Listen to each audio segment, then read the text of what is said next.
Hello friends, नमस्कार दोस्तों। Thumbnail में आपने पढ़ा होगा कि क्या आत्मा होती है। एक्चुअली में ये कोई सवाल खड़ा करने का कोई तुक नहीं बनता है और ना मेरा कोई इस तरह के बारे में मतलब मैं कोई सन्यासी हूँ या कोई ऐसा संगठन चला रहा हूँ जो इसके ख़िलाफ़ है या कोई मैं ऐसा हूँ जो इसके प्रचार करता है। पर ये बहुत इम्पोर्टेंट क्वेश्चन है, इसका जवाब क्लियर होना बहुत ज़रूरी है। उसका कारण क्या है?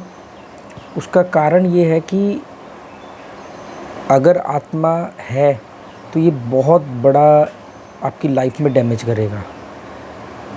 और मेरा एक मकसद क्या है कि क्या होता है कि अगर कोई चीज़ आपको मालूम पड़ी है तो आप दूसरे को बताते हो यार ये तरीका अपना लेना, ये ज़्यादा बेहतर है। होता है, ये नॉर्मली लाइफ में भी होता है कि आपने किसी एक तरीके से पैसा कमाया तो आप दूसरे को सजेस्ट करते हो यार ये कर लो, ये वाली पॉलिसी ले लो, यहाँ पे इन्वेस्ट कर दो, ये घर खरीद लो, यहाँ फ्लैट सस्ता मिल रहा है। करते हो ना, क्यों? क्योंकि आपके पास कोई इन्फॉर्मेशन है। हो सकता है इसमें कुछ लोगों का स्वार्थ होता हो कि भी किसी को उसमें कमीशन मिल रही है, किसी को उसमें कोई नंबर बनाने का गेम है, कुछ भी हो। और कई बार ये भी होता है कि चल यार मेरा फ़ायदा हुआ तो किसी और का भी हो।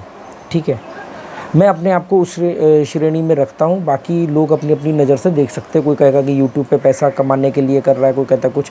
तो जिस तरीके से मैं बात करता हूँ, जिस तरीके से मैं प्रेजेंटेशन देता हूँ, उस तरीके से तो यूट्यूब पे कभी व्यूज़ नहीं आते। कल मैं लाइव हुआ था और मैंने फिर आधे घंटे का ब्रेक लिया, 1 घंटे का, और उसका दोबारा जब लाइव हुआ तो मैंने ऐसे ही जनरली पूछा, ऐसे ही नहीं पूछा, इंटेंशनली पूछा। मैं देखना चाहता था कि मेरे साथ जो जुड़े हुए लोग हैं वो कैसे हैं, कितने रैशनल हैं, क्या सोचते हैं, या जो भी सोचते हैं क्या उनके पास उसके तथ्य हैं। तो मैंने ऐसे पूछा कि भी क्या आत्मा होती है। उसमें बहुत सारे लोगों ने बोला, इवन कुछ ऐसे लोगों ने बोला कि जिनसे मेरे को उम्मीद थी कि उनके जवाब ये नहीं आएंगे, पर उन्होंने कहा हाँ होती है। कुछ लोग निकले डिप्लोमेटिक, कंफ्यूज करेक्टर, जिन्होंने कहा होती भी है, नहीं भी होती है, कुछ सच है, कुछ झूठ है। ये जो ऐसे लोग हैं इनके घरों में हमेशा कलेश रहते हैं, क्योंकि ना ये माँ को गलत ठहरा सकते, ना ये पत्नी को गलत ठहरा सकते, दोनों को चुप कराते रहेंगे। और वो जो वजह है जिसकी वजह से वो जो तालमेल की कमी है जिसकी वजह से कलेश होते हैं वो होते रहते हैं। तो ये इस टाइप के लोग होते हैं। आत्मा होती भी है, नहीं होती है, ये वो। मैं अभी के वीडियो में क्योंकि कल तो फिर मैंने थोड़ा सा गुस्से में बंद कर दिया था लाइव सेशन, तो अभी के वीडियो में मैं अपने विचार रख रहा हूँ। उसके बाद आपको क्या करना है क्या नहीं करना है वो देखो। और मैंने क्लियर बोला है मेरे चैनल को अनसब्सक्राइब कर दो, पर एक बात ध्यान में रखो दोस्तों, मुझे हटा दो, मुझे कोई फ़र्क नहीं पड़ता, मैं आपके लिए कोई भी नहीं हूँ। पर अपनी लाइफ में एक ऐसा जामवंत ज़रूर रखो जो आपको आपकी शक्तियों का एहसास दिला सके। हनुमान जी को उसकी शक्तियों का एहसास दिलाने के लिए एक जामवंत था ना। एक ऐसा जामवंत अपनी लाइफ में ज़रूर रखो। अपने जामवंत को अपने से दूर मत करो। कोई तो हो जो आपको ये बता सके कि यार आप जो कर रहे हो उसमें वो गलत है या उसमें कुछ बदलाव की ज़रूरत है। कोई तो एक ऐसा व्यक्ति रखो, या सारा भीड़ तंत्र ही चलेगा। देखो, लोग बोलते हैं आत्मा होती है, तो जब भी लोग बोलते हैं ये आत्मा होती है तो उनका ये मानना होता है कि शरीर जो भौतिकवादी शरीर है हमारा, पंच महाभूत से बना हुआ है, पंचतत्व से बना हुआ है, पंचतत्व में विलीन हो जाता है। वो कहते हैं ये है शरीर, इसके अंदर एक आत्मा है जो उसके अंदर वास करती है। फिर जब शरीर मरता है तो आत्मा निकल जाती है।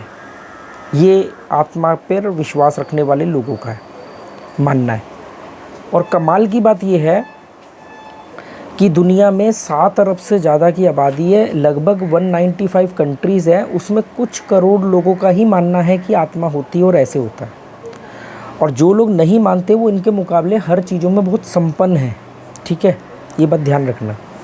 मैं कुछ पॉइंट्स रख रहा हूँ ठंडे दिमाग से, बिना बायस हुए। क्या होगा, जैसे ही मैं ये पॉइंट रखूँगा ना, आपकी आज तक जो कंडीशनिंग हुई है, जो पढ़ा है, जो सुना है, जो देखा है, वो तुरंत एक्टिव हो जाएगा। उसको एक्टिव मत होने देना। पहले इन पॉइंट्स पे सोचना दोनों एंगल से कि इसमें आपका ही भला है। मैं आपको बताऊंगा अभी आगे इसी वीडियो में कि कैसे आप इसका सबसे बड़ा नुकसान उठा रहे हो।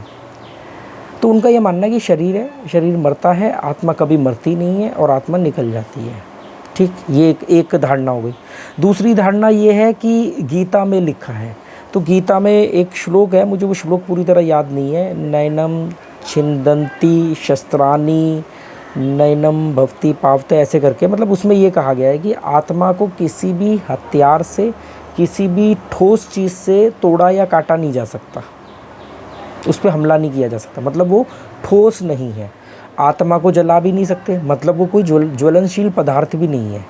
आत्मा को हवा सुखा नहीं सकती है, मतलब कि वो कोई ऐसी चीज़ भी नहीं है जो वेट है, जो सूख जाएगी।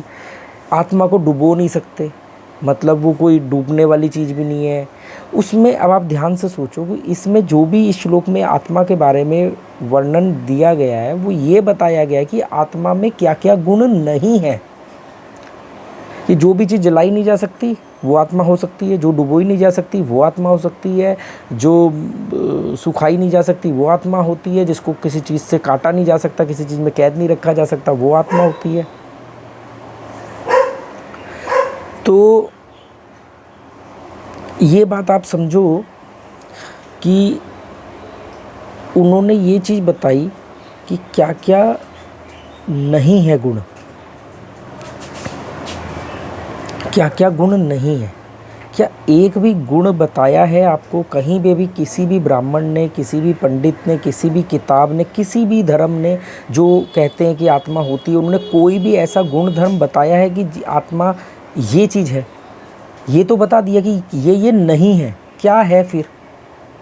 कभी नहीं। मतलब ये आपको ऐसा छोड़ दिया गया है विरोधाभास में कि आप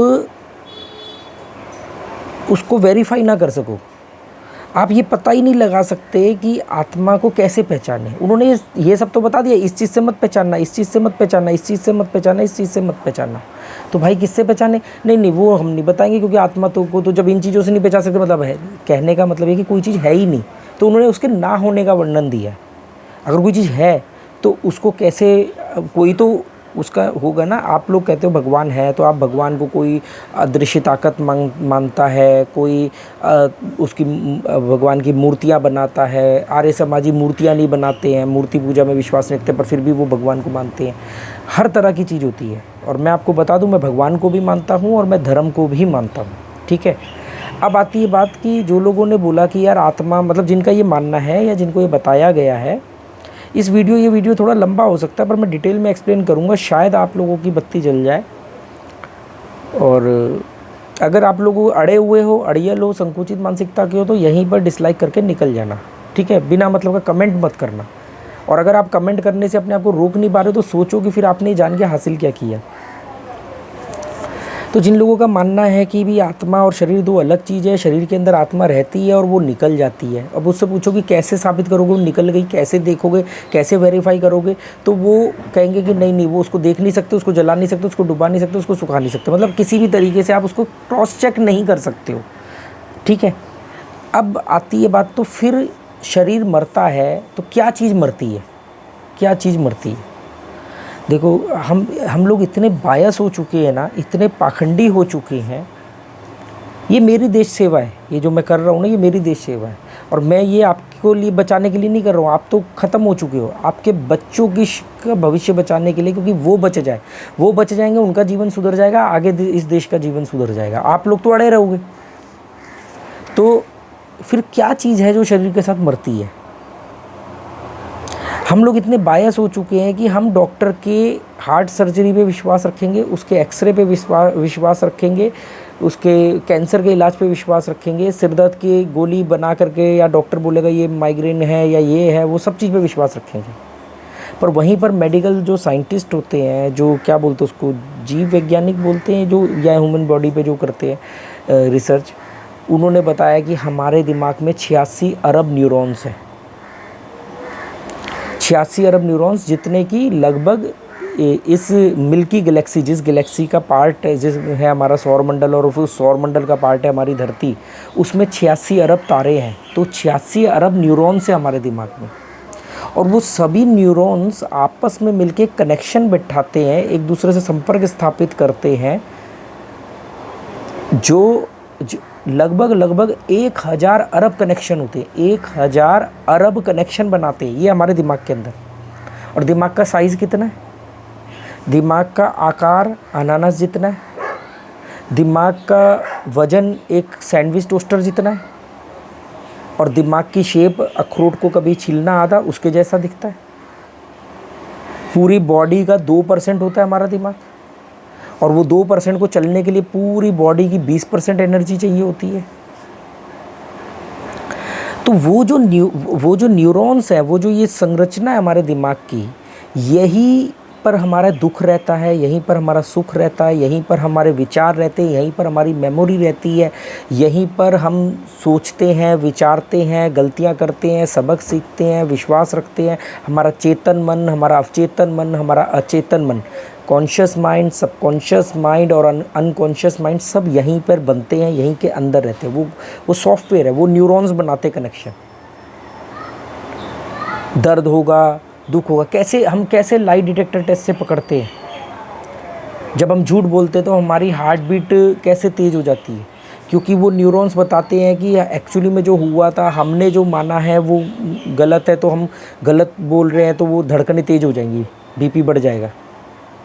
कुछ लोगों ने इसको भी हैक करने के लिए क्या किया है, उसी चीज़ को जीते हैं ताकि न्यूरॉन्स को भी धोखा दे सके। अपने अवचेतन न्यूरॉन्स को धोखा नहीं देना। न्यूरॉन्स तो वो प्रोसेस है, वो प्रक्रिया है। वो अपने अवचेतन मन को ये बोलना कि नहीं ये सच हुआ था। आपने मूवी देखी होगी दृश्यम। अब ये सब जो है विचार, याददाश्त, मेमोरी, ये सब चीज़, ये चेतना है, ये हमारे शरीर के अंदर है, ये न्यूरॉन्स से बनती है, हमारे दिमाग की संरचना है। हमारे घुटने में कोई विचार नहीं रहता है, ठीक है। अब आती बात कि फिर क्या मरता है। जब शरीर मर जाता है, मतलब शरीर डेड हो जाता है, अब शरीर के हर अंग जवाब दे चुके हैं, अब उसने अपना काम करना बंद करना है। तो ये जो न्यूरॉन्स वो है जो एक दूसरे को मैसेज भेजते हैं, जो चीज़ों को अनुभूत करते हैं, जो कल्पना करते हैं, जो सपने देखते हैं, जो विचार करते हैं, जो गुस्सा करते हैं, जो नाराज़ होते हैं, जो डोपामिन रिलीज़ करते हैं, ये सब चीज़ें ये भी उस शरीर के साथ मर जाती है। शरीर के मौत के बाद कुछ नहीं है, मर गए, बात ख़त्म। हम मर गए, हमारी चेतना जनरेट करने वाला वो। अब देखो, जो लोग कहते हैं कि शरीर से आत्मा निकल जाती है, वो आत्मा, अब मैं आगे ये बताऊंगा ऐसा क्यों किया गया। आत्मा निकल गई तो मतलब शरीर तो मर गया। तो विचार, आपकी मेमोरी, आपका वो सब कुछ तो आत्मा के पास है।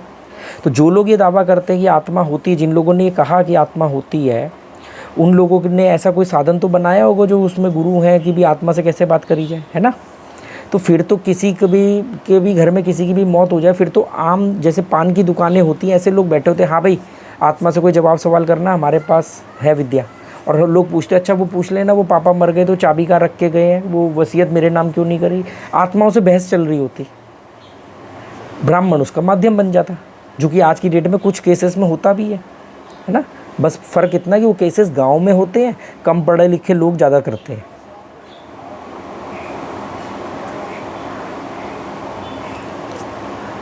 शरीर, और ये बात मैं नहीं कह रहा हूँ, मार्क्स जिसकी विचार की वजह से पूरी धरती के 2 हिस्से हो गए, मतलब धरतीवासी जितने थे वो 2 विचारों में बट गए। मार्क्स का मानना था, मतलब आधी दुनिया का ये मानना था। आज की डेट में पूरी यूरोपियन कंट्रीज़ और वेस्टर्न कंट्रीज़ का मैक्सिमम ये मानना है। हाँ, कुछ निकम्मे निठल्ले आ जाते धर्म वरम की तलाश में इधर उधर, और वो करने लग जाते ड्रामेबाजियाँ। पर वहाँ पर देखो, उन्होंने धर्म को एक अपना स्ट्रेस बस्टिंग एक्टिविटी के तरीके से लिया हुआ है। संडे के दिन चर्च में जाते हैं, वाइन पीते हैं, पार्टी करते हैं, गेट टुगेदर होता है। अब आगे बढ़ते हैं हम। आत्मा, मैं ये कहता हूँ कि आत्मा जो है हमारी चेतना है, वो चेतना मतलब उसको आप आत्मा कह सकते हो, पर कोई ऐसी चीज़ नहीं है जो शरीर से निकल के जाती है और विचार उसका पार्ट है तो विचार भी साथ चले गए, ऐसा नहीं होता, ठीक। फिर तो अब तक वो लोशन बन गए होते ना, जिसको बॉडी में लगा लो, जिससे वो आत्मा बाहर ना जाए। अब सवाल ये उठता है, देखो ये मैंने आपको कुछ तथ्यों वाले पॉइंट तो रखे हैं आपके सामने, बाकी आपकी मर्जी है आप क्या सोचते हो उसके बारे में। अब सवाल ये उठता है कि ऐसा क्यों किया गया। ध्यान से समझो। पहली बात, अगर मैं आपसे ये पूछूं कि आपको किसने कहा कि आत्मा होती है, तो आप बोलोगे ये तो कहने की कोई बात ही नहीं है, ये तो हम जब से हमने होश संभाला है हम तो सुनते आए हैं हमारे आसपास। यही तो कह रहा हूँ कि आप और आपके आसपास के वो 500,000 लोग, और वो लोगों के उनके आसपास के 500,000 लोग, जिसको आप कैलकुलेट करोगे तो ये कुछ करोड़ लोग बनेंगे, ठीक। उनका ये मानना है। एक माँ बाप के ऊपर बच्चे का विश्वास होता है, माँ बाप मानते हैं तो बच्चा भी आंख बंद करके मान लेता है और वही उसकी कंडीशनिंग हो जाती है। स्कूल का टीचर ये मानता है तो स्कूल से भी कंडीशनिंग होती है। स्कूल में पढ़ने वाले जो उसके साथ के सहपाठी हैं, जो बच्चे हैं, उनके माँ बाप ने भी उनको ये बोला तो सब एक दूसरे को भी यही बात बोलते हैं।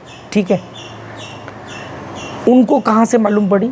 उनको एक व्यक्ति ने आके बोला, जिस व्यक्ति को हम पंडित कहते हैं या ब्राह्मण कहते हैं। पंडित और ब्राह्मण दो अलग बात होती है, ये बात ध्यान रखना। तो उन्होंने बोला कि आत्मा होती है। उनको कैसे पता? उन्होंने कहा कि कुछ किताबों में लिखा है, वो शास्त्र हैं, वो वेद हैं, वो धार्मिक किताबें हैं। और ये बात खाली मैं सनातन धर्म की नहीं कर रहा हूँ, ये हर उस धर्म की बात कर रहा हूँ जिस धर्म पर में ये प्रचलन है। 1400 साल पहले पैगंबर बने ही इसी वजह से थे, क्योंकि यही सब चल रहा था। गुरु नानक देव जी इसी पाखंडगिरी को ख़त्म करने के लिए उन्होंने अपना ज्ञान दिया। अब सवाल ये उठता है कि उनको किसने कहा? किताबों ने। और वो किताबें किसने लिखी? उन्हीं के ही पूर्वजों ने लिखी, मतलब ब्राह्मणों ने लिखी ना, ऋषियों ने लिखी ना, मुनियों ने लिखी ना। महाभारत किसने लिखी? वेद व्यास ने लिखी ना, पराशर के जो बेटे ने लिखी ना। और उन्होंने ही फिर गीता, तो उसका उपनिषद है, तो गीता भी उन्होंने लिखी है ना। अब एक व्यक्ति जो विचार रखता है वो उसको लिख देता है और पूरी दुनिया उसको मानने चल देती है बिना सवाल खड़ा किए। अच्छा, ये आप एक बात और ध्यान से समझो कि ये जो वर्ग विशेष ही कर सकता है। मतलब शास्त्र लिखेगा भी एक वर्ग विशेष, शास्त्र पढ़ेगा भी एक वर्ग विशेष, शास्त्र की को एक्सप्लेन भी करेगा एक वर्ग विशेष। हर कोई नहीं कर सकता। कोई दलित जाकर के शास्त्र पढ़ के पंडित नहीं बन सकता, कर्मकांड नहीं कर सकता, और वो वर्ग विशेष ही आगे उसके अनुष्ठान करेगा।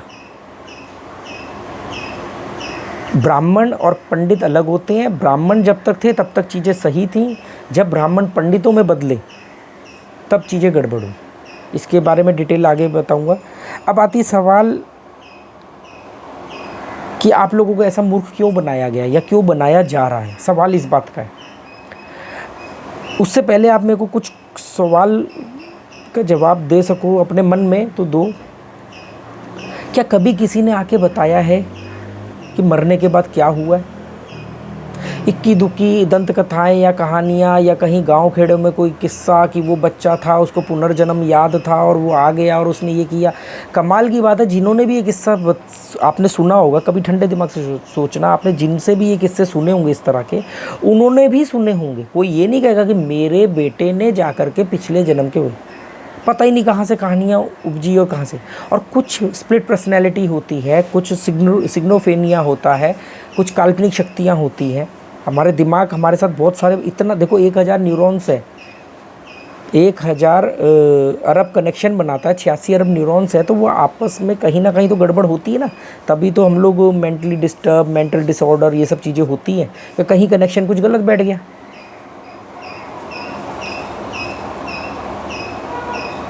सवाल ये उठता है कि ऐसा क्यों किया गया। अब ध्यान से सोचो, अगर थोड़ा सा भी तर्क बचा हो, अगर आत्मा है, शरीर से निकलती है मरने के बाद, तो कहीं तो जाएगी। कहाँ जाएगी? उसके जाने का रास्ता क्या होगा? कौन वो रास्ता डिसाइड करेगा? कौन उस रास्ते को सरल बनाने के लिए उस आत्मा के लिए अनुष्ठान करेगा? अगर आत्मा है तो कहीं जाएगी, तो आत्मा स्वर्ग में भी जा सकती है, आत्मा नरक में भी जा सकती है। हाँ, वो अलग बात है कि हिंदुस्तान में सारी आत्माएं स्वर्ग में ही जाती हैं, क्योंकि हम सबके साथ मरने के बाद स्वर्गवासी ही लगाते हैं। एक की भी आत्मा नरक में नहीं गई है। स्वर्गवासी मतलब वो स्वर्ग में वास कर रहे हैं। किसने बोला स्वर्ग होता है? क्योंकि आत्मा है तो आत्मा के रहने के लिए आपको कुछ हॉस्टल, कुछ कॉटेज बनाना पड़ेगा ना, तो वो स्वर्ग है या नरक है। हाँ, वो अलग बात है कि हम सबको स्वर्ग में ही भेजते हैं। ठीक, अब वहाँ तक का रास्ता कैसे होगा? तो जी अभी वो आत्मा यहीं घूम रही है, तो 13वीं करो, चौथा करो, 10वां करो, 13वीं करो। अब आत्मा निकल गई जी, अब बरसी करो। ये सारे अनुष्ठान एक विशेष वर्ग करेगा, विशेष वर्ग। जैसे बहुत सारे देश ऐसी नीतियाँ बनाते हैं जिससे दूसरे देशों को तो नुकसान हो जाए, पर उनके देश के जो वासी हैं उनको फ़ायदा हो लंबे वक्त तक, आने वाली पीढ़ियों तक का होता है ना। तो ऐसे ही एक वर्ग विशेष ने अपनी आने वाली पीढ़ियों के लिए ऐसे रास्ते खोले। बदकिस्मती से मैं उसी वर्ग विशेष से आता हूँ। तो बरसी होगी, अब यार 13वीं तो एक बार होगी, चौथा तो एक बार होगा, 10वां तो एक बार होगा, बरसी तो एक बार होगी। फिर हर साल हम इस आदमी से कैसे पैसा कमाएं, हम मतलब वर्ग विशेष वो कैसे कमाएं। तो श्राद्ध रखे गए, श्राद्ध रखे गए। जिन्होंने ज़िंदगी में जीते जी अपने माँ बाप को नहीं कुछ किया या किया सब कुछ, वो मरने के बाद कर रहे हैं। एक कौवा खाना खा जाए तो लगता है कि हमारे पिताजी ने खा लिया जी। ये काक जो है ये मैसेंजर है जी, मैसेंजर, संदेशवाहक है जी। कभी लज्जा नहीं आती ये सब करते हुए? कभी लगता नहीं कि यार हम क्या कर रहे हैं? कभी सोचा नहीं क्या? इसलिए पढ़ा था स्कूल में जाके साइंस, ज्योग्राफी, मैथ, इसलिए पढ़ा था, इसलिए जन्म हुआ था कि कौवा अगर रोटी खा जाए तो हमारे पिताजी खुश हो गए, हमारे दादाजी खुश हो गए। दिखाई नहीं दे रहा, क्लियर साफ साफ दिखाई नहीं दे रहा कि एक वर्ग विशेष ने एक पैटर्न बनाया है और वो पैटर्न के थ्रू वो वर्ग विशेष संपन्नता की तरफ जाता है। और वो वर्ग विशेष ने ये वर्गीकरण किसने बनाया? तो वो भी उन्हीं के ही पूर्वज ने बनाया। वर्ग व्यवस्था, वर्ण व्यवस्था, ये वर्ण व्यवस्था किसने बनाई? उन्हीं के पूर्वज ने बनाई। एक विशेष वर्ण ही, मैंने जितनी जगह पे वर्ग बोला है ना उसको वर्ण कर देना। वर्ग क्लास होता है, वर्ण कास्ट होती है।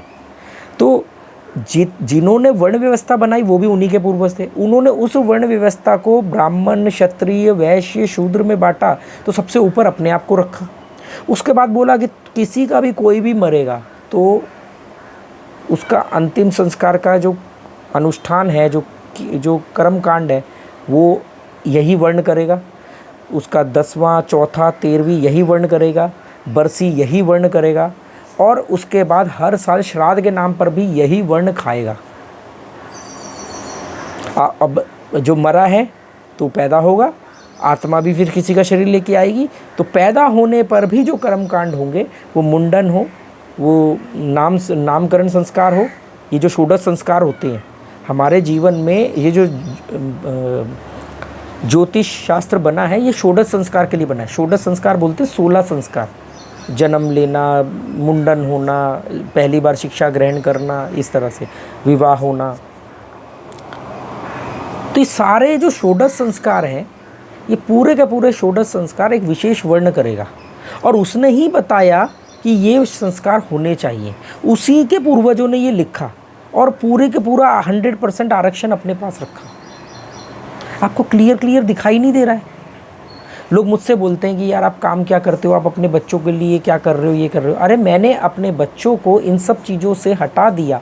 सोचो, जब आपके बच्चे बहुत ज़्यादा टैलेंटेड होके बहुत ज़्यादा पैसे कमाएंगे और फिर आप लोगों के श्राद्ध करने के नाम पे, बरसियां करने के नाम पे और हर साल और कर्म कांड करने के नाम पे ये सब चीज़ें जो अपना 20 to 30% पैसा खर्च करेंगे, मेरे बच्चों को ये सब नहीं होगा। वो रिलैक्स ज़िंदगी जिएंगे। जैसे बाहर के करोड़ों लोग 195 देश में से लगभग 100 से ज़्यादा देश ऐसी ज़िंदगी जीते हैं। क्लियर आपको दिख रहा है यार बॉस, ऐसा क्यों कर रहे हो, क्यों बनाया गया? अब आती बात कि मैं इसमें इतनी रुचि क्यों ले रहा हूँ, मैं इतनी दिलचस्पी क्यों ले रहा हूँ, मैं इतना नाराज़ क्यों हो गया कल लाइव में, या मैं आज ही इतनी इसको ये मेरा अंदाज़ नहीं है। मैं थोड़ा सा अंदर से मेरे को लगा था कि मैं कुछ ऐसे लोगों को जोड़ पाया हूँ जो अपने बच्चों को बचा लेंगे। अब देखो इसका नुकसान क्या है, आप लोग तो ख़त्म हो, आप लोग तो मुर्दा लोग हो, तो आपकी मुझे कोई चिंता नहीं है। उम्मीद थी वो भी कल ख़त्म हो गई। सवाल है आपके बच्चों का। अगर आप अपने बच्चों को इस ट्रैप में डालोगे तो वो फिर से आपके बच्चों को भी ये षोडश संस्कार के नाम पे पैसा खर्च करवाएंगे। आपका बच्चा स्ट्रेस में जिएगा। रोज़ मंदिर जाएगा, रोज़ आत्मा को मानेगा, अपनी गलतियों को बोलेगा भगवान की मर्ज़ी नहीं थी, अपनी जो रिज़ल्ट है वो कहेगा भगवान का आशीर्वाद था, अपनी काबिलियत पे कम का ध्यान देगा, और जैसे भी थोड़ा बहुत पैसा कमाएगा उस पैसे का बहुत बड़ा हिस्सा तीर्थ यात्राओं पे, कर्म कांड पे, बरसी, श्राद्ध, चौथा, 13वीं, इन सब में रहेगा। फिर काल्पनिक बातों में ज़िंदगी जिएगा। आत्मा लोग इसलिए विश्वास भी करते हैं क्योंकि उनका ये, जैसे मान लो कि कई बड़े बड़े वो लोग ऐसे बोलते हैं कि हमें एहसास होता है हमारे पिताजी हमारे आसपास है, हमारे पिताजी हमें देख रहे हैं, हमारे पिताजी का आशीर्वाद हर समय हमारे साथ है। अरे बॉस, वो मर गए, बात ख़त्म हो गई, वो कहीं गए। ये तुम्हारे अपने दिमाग की कल्पना है, ये इमोशनल वीकनेस है, सच को ना मानना है। एक आदमी मर गया, ख़त्म। जिंदा कैसे रहा जाता है मालूम है? विचारों से।